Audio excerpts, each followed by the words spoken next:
Road पे बैठे हो साढ़े लै कोई भी खिदमत होवे। हाँ जी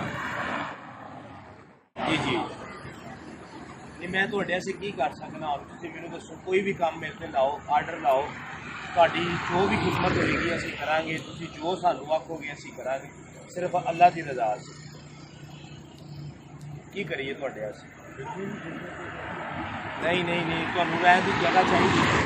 तो रात के तकरीबन 1 का टाइम है और अली भाई रात में तकरीबन 1 बजे रोड के उत्ते फिर रहे हैं।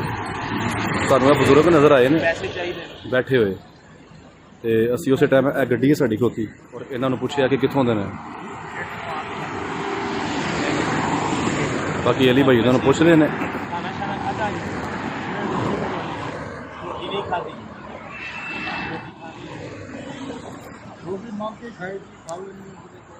चलो हुण तुसां गुजरात जाना है वापस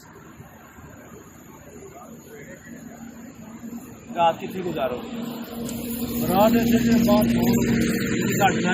सकते हो अगर सोना हो जा सकते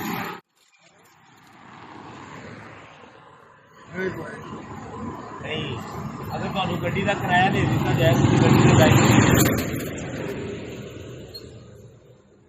अली भाई इन्होंने गुजरात की गड्डी ते बहा देने आप ही गुजरात की गड्डी ते बिठा दईए। हाँ जी चलाओ तुहानूं गुजरात की गड्डी ते बिठाइए तुहानूं किराया शराया जो भी तुहाडा सिस्टम होएगा असीं करांगे। चलाओ बिस्मिल्लाह आ जाओ इत्थे आओ इधर आओ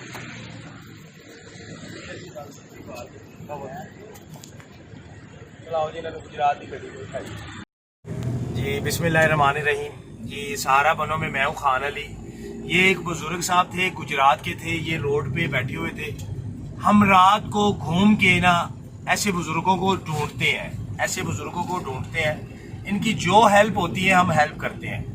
अब ये बाबा जी गुजरात शहर के हैं यहाँ बैठे हुए थे शायद इनके पास किराया नहीं था तो कपड़े भी इनकी हालत देख ले तो हम कोशिश करेंगे कि इनको गाड़ी में बिठाएं। कोशिश क्या करनी कि हमने बिठा देना है। हम इनको बिठाने लगे हैं। बाबा जी हुण तुसां घर जाना है सीधा ठीक हो गया। ए कपड़ा अपने सिर ते इंज करो हाँ ए कपड़ा ना इत्थे इंज लवो ठीक ही है। चलो ठीक हो गया ते ए बाबा जी नूं असीं हुण बिठाने आ ते शुक्रिया सारे दोस्तां दा जिन्हां ने मैनूं इत्थों तक पहुंचाया मैनूं खिदमत दा मौका दिता इन्हां बजुर्गां दे ते ठीक है को दिखाने असीं की कर लगे बाबा जी।